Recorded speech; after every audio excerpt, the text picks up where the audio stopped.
오늘 전체 본문에 속하는 요한복음 21장 1절 이하의 말씀을 보시면 베드로를 포함한 7명의 제자들이 디베랴 호수로 고기를 잡으러 갔다 그렇게 말씀을 합니다.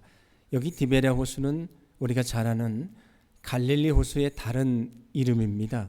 성경을 보면 게네사렛 호수다 그렇게 이야기를 하기도 합니다. 제자들이 밤새 그물을 던졌는데 한 마리의 고기도 잡을 수가 없었습니다.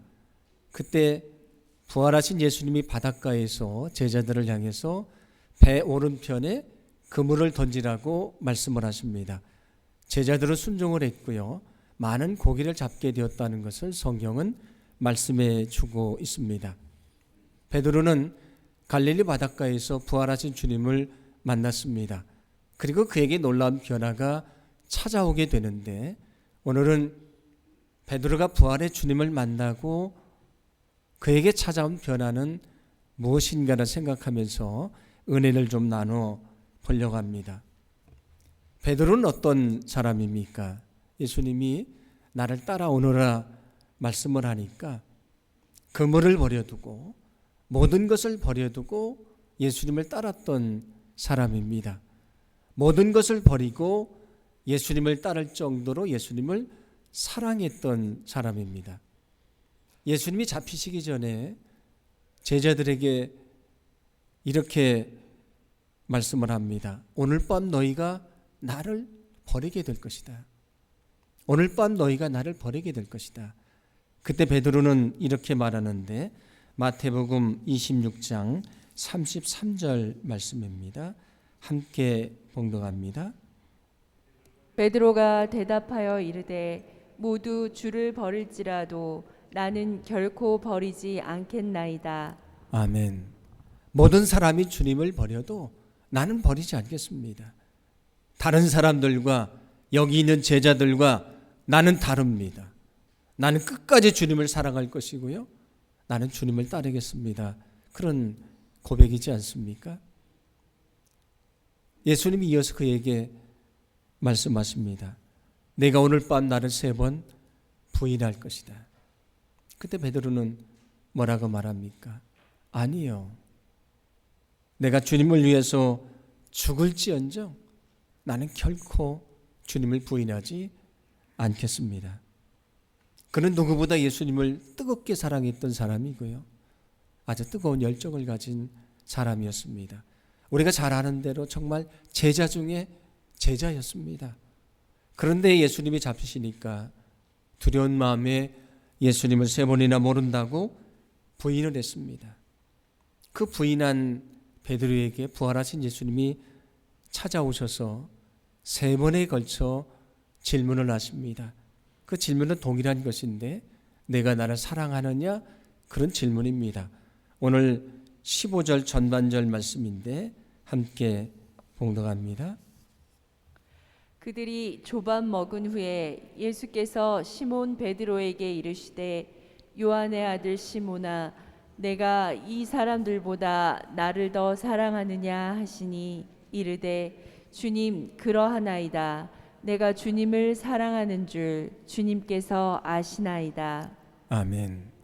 베드로는 모든 사람이 주님을 버려도 나는 버리지 않겠습니다. 그렇게 말했던 사람이지 않습니까? 아까 말씀드린 대로 다른 사람들보다 여기 제자들보다 나는 더 주님을 사랑하는 사람입니다. 그런 고백이지 않습니까? 그런데 그런 그가 예수님을 3번 부인하게 됐습니다. 베드로에게 예수님이 질문하십니다. 내가 나를 사랑하느냐? 배신한 베드로에게 주님이 질문하십니다. 내가 나를 사랑하느냐? 이 말은 어떤 말이 되겠습니까? 내가 처음 나를 만나서 모든 것을 버리고 나를 따랐을 때처럼 여전히 나를 사랑하느냐? 내가 나를 위해 죽을 수 있다고 말했는데 그때처럼 여전히 나를 사랑하느냐? 그런 질문이지 않습니까? 베드로는 그 질문에 대해 3번에 걸쳐 사랑을 고백합니다. 왜 예수님이 3번 질문하셨을까? 그가 예수님을 3번 부인했기 때문입니다. 그 사랑 고백을 통해서 다시 그를 용서하시고요. 그의 마음속에 주님을 향한 뜨거운 사랑이 회복되기를 원하셨기 때문입니다. 누가복음 5장을 보면 베드로가 예수님을 만나고 부름받는 말씀이 나옵니다. 근데 그 말씀을 보면 그때도 베드로가 밤새 그물을 던졌는데 한 마리도 잡지를 못했습니다. 근데 주님이 뭐라고 말씀하십니까? 깊은 데로 가서 그물을 던지라. 그리고 그는 순종을 했고요. 많은 고기를 잡게 됐습니다. 그리고 그는 모든 것을 버리고 예수님을 따랐습니다. 매 예수님이 부활하신 이후에 베드로에게 찾아오실 때에 처음 베드로를 부르실 때와 똑같은 상황, 밤새 그물을 던졌는데 한 마리의 고기도 잡지 못했던 똑같은 상황 속에 찾아오셨을까? 그것은 내가 그때 나를 만나고 모든 것을 버리고 나를 따랐던 그 사랑을 다시 회복하기를 원하신다는 말씀인 것입니다. 베드로가 부활의 주님을 만났습니다. 예수님을 3번 부인한 베드로였습니다. 그런데 그는 다시 예수님을 향한 사랑을 회복하게 됐습니다. 그 첫사랑을 회복하고요. 그런 생명을 내걸고 예수님을 위해 사는 사람이 되지 않았습니까? 부활의 주님을 만난 이후에 베드로는 첫사랑을 회복하게 되었습니다. 여러분, 베드로가 부활의 주님을 만나고 그 첫사랑을 회복하게 됐다는 사실을 믿으시기를 바랍니다. 주님께서 에베소 교회를 향해서 책망하시는데 요한계시록 2장 4절 말씀입니다. 함께 봉독합니다. 그러나 너를 책망할 것이 있나니 너의 처음 사랑을 버렸느니라. 아멘. 너의 처음 사랑을 버렸느니라. 저와 여러분은 어떻습니까? 우리가 처음 예수님을 알고 예수님을 믿을 때의 감격과 설레임이 아직 우리 안에 남아있는 것인가? 정말 그렇게 예배 시간이 기다려지고 매일매일 주님과 살아가는 기쁨을 우리가 누리고 있는 것인가? 코로나19로 인해서 우리 신앙생활에 제약된 시간들이 길어지지 않았습니까? 그러다 보니까 주님을 향한 간절한 마음도 식어진 것이 아닌가? 예수님을 향한 우리의 사랑도 식어진 것이 아닌가? 베드로가 갈릴리 바닷가에서 부활의 주님을 만났습니다. 그가 어떤 사람이라고요? 예수님을 부인했던 사람입니다.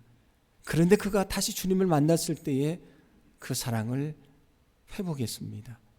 저와 여러분이 다시 주님을 만나게 되기를 간절히 소망합니다. 그때 우리 마음속에 다시금 주님을 사랑하는 뜨거운 사랑을 주실 것이고요. 냉랭이 식어버린 우리의 가슴을 다시 뛰게 하실 것입니다. 그리고 저와 여러분이 일평생 주님을 위해 살 수 있는 하나님의 거룩한 자녀들이 되게 해주실 줄로 믿습니다. 예수님이 베드로에게 3번에 걸쳐 사랑을 질문하시고 베드로가 3번에 걸쳐서 사랑을 고백합니다. 주님이 그에게 말씀하시는데 15절 후반절 말씀입니다. 함께 봉독합니다. 이르시되 내 어린 양을 먹이라 하시고. 아멘. 내 양을 먹이라고 말씀을 하시죠. 17절 말씀도 보면 역시 내 양을 먹이라 말씀을 하시고 16절 말씀을 보시면 내 양을 치라 말씀을 합니다. 양을 치는 것과 양을 먹이는 것은 같은 말씀입니다. 어린 양에게 먹이를 주고 그를 돌봐줘서 잘 자라게 하라, 그런 말씀이죠. 예수님이 베드로를 처음 부르실 때에 이렇게 말씀하셨습니다. 마태복음 4장 19절 말씀인데 함께 봉독합니다. 말씀하시되 나를 따라오라. 내가 너희를 사람을 낚는 어부가 되게 하리라 하시니. 아멘. 내가 너를 사람을 낚는 어부가 되게 하리라. 하나님의 말씀을 전해서 복음을 전해서 그 영혼을 주님 앞으로 인도하는 일을 감당케 하시겠다, 그런 말씀이지 않습니까? 그런데 부활하신 주님은 베드로에게 찾아오셔서 더 구체적인 사명을 주십니다. 그것은 말씀을 전해서 그 영혼을 주님 앞으로 인도하기만 하는 것이 아니고 그를 양육해라, 돌봐줘라, 그럴 사랑으로 믿음이 자라게 해야 된다고 말씀해 주고 있지 않습니까? 더 구체적인 사명을 그에게 주고 계십니다. 예수님이 승천하시기 전에 제자들에게 중요한 사명을 주십니다. 우리가 잘 아는 마태복음 28장 19절 20절 말씀인데 같이 봉독합니다. 그러므로 너희는 가서 모든 민족을 제자로 삼아 아버지와 아들과 성령의 이름으로 세례를 베풀고 내가 너희에게 분부한 모든 것을 가르쳐 지키게 하라. 볼지어다 내가 세상 끝날까지 너희와 항상 함께 있으리라 하시니라. 아멘. 예수님의 마지막 사명은 제자를 삼으라는 말씀인데 오늘 말씀을 보시면 제자를 삼는 세 가지 방법을 말씀합니다. 먼저 너희는 세상에 가서 복음을 전하라 말씀을 하고요. 그 영혼이 주님 앞에 돌아왔을 때에 거기에 만족하지 않고 그의 믿음이 자라서 세례를 받을 만한 믿음이 되도록 그를 돌봐줘야 된다. 그를 양육해야 된다 말씀을 합니다. 그리고 이어서 뭐라고 말씀하냐면 세 번째로 그가 스스로 하나님의 말씀에 순종하며 살아가는 사람이 될 수 있도록 그를 가르쳐야 된다고 말씀해 주고 있습니다. 이것이 제자를 삼는 사명으로 주신 말씀입니다. 베드로에게 주님이 찾아오셔서 다시 사명을 일깨워 주셨습니다. 베드로는 주님을 만나고 다시 사명을 깨닫게 됐습니다. 베드로가 주님을 다시 만났을 때에 사명을 다시 깨닫게 됐다는 사실을 믿으시기를 바랍니다. 주님이 우리를 부르셨습니다. 그런데 우리 자신만의 구원을 위해서 부르신 것인가? 그렇지 않습니다. 우리는 사명을 위해서 부름을 받았습니다. 그 사명이 무엇인가? 세상에 나아가서 하나님의 말씀을 전하는 것이고요. 믿음을 갖게 된 영혼을 그냥 외면하는 것이 아니고 믿음이 자라도록 돌봐주는 것, 양육하는 것이 우리에게 주어진 사명입니다. 그가 진정한 주님의 제자가 되도록 끊임없이 가르치고 그를 격려하고 용기를 주는 것이 우리에게 주어진 사명이라고 하는 말씀입니다. 전에 말씀드린 대로 코로나19 때문에 우리가 많은 제약을 받지 않습니까? 우리의 사명까지 멈춘 것인가? 그렇지 않습니다. 여전히 우리에게 주어진 사명이 있습니다. 그러므로 주님이 말씀하신 대로 때를 얻든지 못 얻든지 주님의 말씀을 전하기 위해서 애를 쓸 수 있는 저와 여러분의 삶이 되기를 간절히 소망합니다. 그리고 여러분 주위를 돌아보십시오. 특히 목장 식구들을 잘 돌아보시기 바랍니다. 코로나19가 오래 지속되고 예배당에 나오지 못하다 보니까 믿음을 떠난 사람도 있고요. 믿음이 연약해진 사람들도 많이 있습니다. 그들을 위해서 기도해 주시고요. 그들을 사랑으로 돌봐주기를 간절히 소망합니다. 그럴 때 그들의 믿음이 자라게 될 것이고요. 정말 주님의 제자로 온전히 살 수 있는 거룩한 주의 백성들이 될 줄로 믿습니다. 우리는 사명을 위해 부름받았습니다. 열심히 말씀을 전하고 사랑으로 양육하고 또 주님의 제자로 세우는 거룩한 사명을 위해 충성할 수 있기를 간절히 소망합니다. 예수님이 베드로에게 3번에 걸쳐서 사랑을 질문하시고 베드로가 사랑을 고백하고 사명을 깨닫게 됐지 않습니까? 그 이후에 그의 운명에 대한 말씀을 들려주시는데 오늘 18절 말씀입니다. 같이 봉독합니다. 내가 진실로 진실로 내게 이르노니 내가 젊어서는 스스로 띠띠고 원하는 곳으로 다녔거니와 늙어서는 내 팔을 벌리리니 남이 내게 띠띠우고 원하지 아니하는 곳으로 데려가리라. 아멘. 예수님이 베드로에게 뭐라고 말씀하십니까? 내 팔을 벌리게 될 것이다. 이렇게 팔을 벌리게 될 것이다. 팔을 벌린다고 생각하니까 여러분 뭐가 생각나십니까? 예수님이 저 십자가에서 팔을 벌리신 채로 못 박혀 죽으신 것이 생각나지 않습니까? 여기 베드로도 그렇게 십자가에 달려 죽을 것을 예고하시는 말씀입니다. 전에 내려오는 이야기를 보면 베드로가 십자가 처형을 받게 됐습니다. 그때 집행을 하는 사람들에게 뭐라고 말하냐면, 나는 예수님과 똑같은 모습으로 십자가에 달릴 만한 자격이 없는 사람입니다. 그러니 십자가를 돌려서 내 머리가 아래로 향하도록 나를 십자가에 매달아 주십시오. 그리고 그는 거꾸로 십자가에 매달려서 순교를 당하게 됐습니다. 이렇게 그의 순교를 예고하신 이후에 주님이 그에게 말씀하십니다. 오늘 19절 말씀인데 같이 봉독합니다. 이 말씀을 하심은 베드로가 어떠한 죽음으로 하나님께 영광을 돌릴 것을 가리키심이러라. 이 말씀을 하시고 베드로에게 이르시되 나를 따르라 하시니. 아멘. 나를 따르라고 말씀하지 않습니까? 22절 말씀 놓으면 다시 한번 나를 따르라 말씀을 합니다. 진정한 주님의 제자가 누구라고 말씀드렸습니까? 자기를 부인하고 자기 십자가를 지고 주님을 따르는 사람입니다.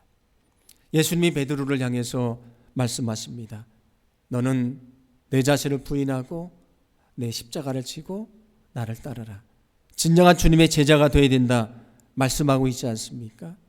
베드로는 어떻게 됐습니까? 정말 그는 자기를 부인하고요, 자기 십자가를 지고 주님을 따르는 진정한 주님의 제자가 됐다는 사실을 믿으시기를 바랍니다. 베드로는 예수님을 3번 부인했던 사람입니다. 3번째는 저주하며 부인을 했습니다. 그런데 그가 다시 갈릴리 바닷가에서 부활하신 예수님을 만나게 됐고요, 그는 정말 주님을 따르는 진정한 주님의 제자가 되었습니다. 여러분, 베드로가 부활의 주님을 만나서 진정한 주님의 제자가 됐다는 사실을 믿으시기를 바랍니다. 누가 진정한 주님의 제자가 될 수 있는가? 주님을 뜨겁게 만나야 되는 것입니다. 주님을 뜨겁게 만나야 주님의 제자가 될 수가 있는 것입니다. 그때 주님이 내 마음속에 찾아오셔서 나를 변화시켜 주실 것이고요, 내가 정말 생명을 내걸고 주님을 따르는 온전한 주님의 제자로 살게 해주실 줄로 믿습니다.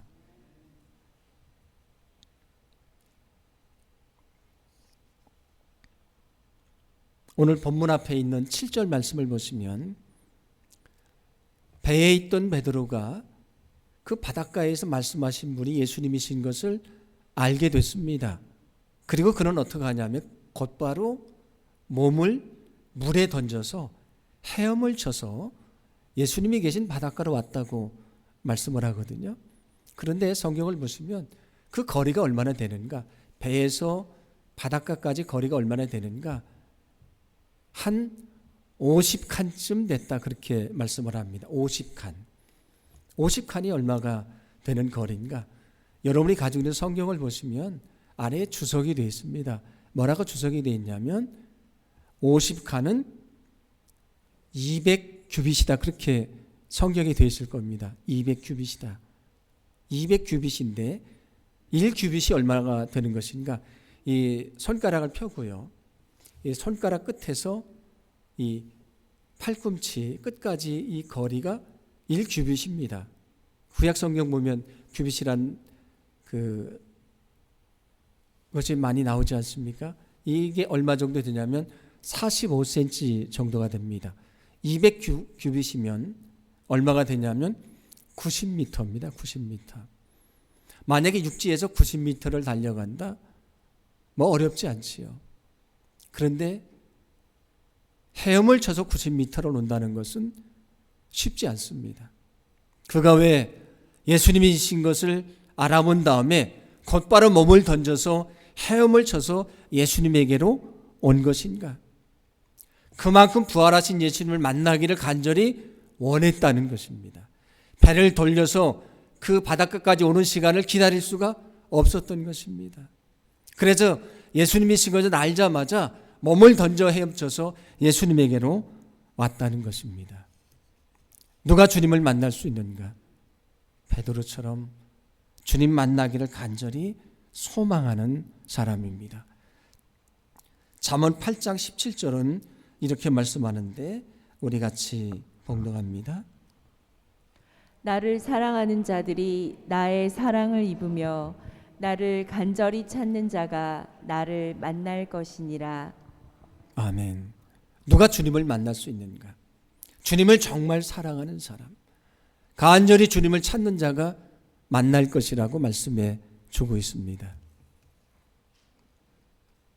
제가 18살 때 고등학교 2학년 때인데 그때 주님을 정말 뜨겁게 만났습니다. 그리고 주님을 정말 사랑하게 됐습니다. 그래서 주님의 부르심에 따라서 감히 제가 목회자가 되겠다고 서원을 했습니다.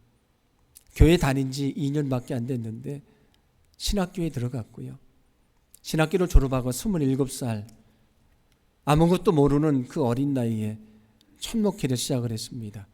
그리고 올해 27년째 목회를 하고 있는데, 만약에 오늘 주님이 베드로에게 찾아와서 질문했던 것처럼 저에게 내가 처음 나를 만나고 나를 사랑한다고 고백했던 그때만큼 너는 지금 나를 사랑하고 있느냐? 그렇게 물으시면, 예 주님, 제가 사랑하지요. 아니요, 이전보다 더 사랑합니다. 그렇게 고백할 자신이 없습니다.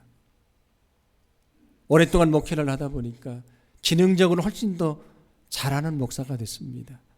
설교도 그때보다는 훨씬 더 잘하고요. 신방도 잘하고 교회에서 어떤 행사 기획도 잘하고 잘합니다. 기능적으로는 더 유능한 목사가 됐을지 모르지만 저는 그때보다 주님을 더 사랑하지 못하는 제 자신을 발견했기 때문입니다. 여러분은 어떻습니까? 이전보다 주님을 더 사랑하십니까?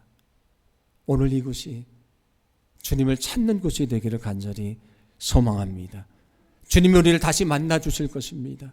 다시 우리 마음속에 뜨거운 사랑이 일어나게 하실 것이고요. 우리 냉랭의 가슴이 다시 뛰게 하실 줄로 믿습니다. 일평생 주님을 사랑하시고요. 그 주님을 위해서, 나는 주님을 위해서 죽을 수도 있습니다. 나는 주님을 위해서 모든 것을 버릴 수도 있습니다. 그렇게 사랑을 고백하시고 그 믿음으로 주님을 위해서 할 수 있기를 간절히 소망합니다.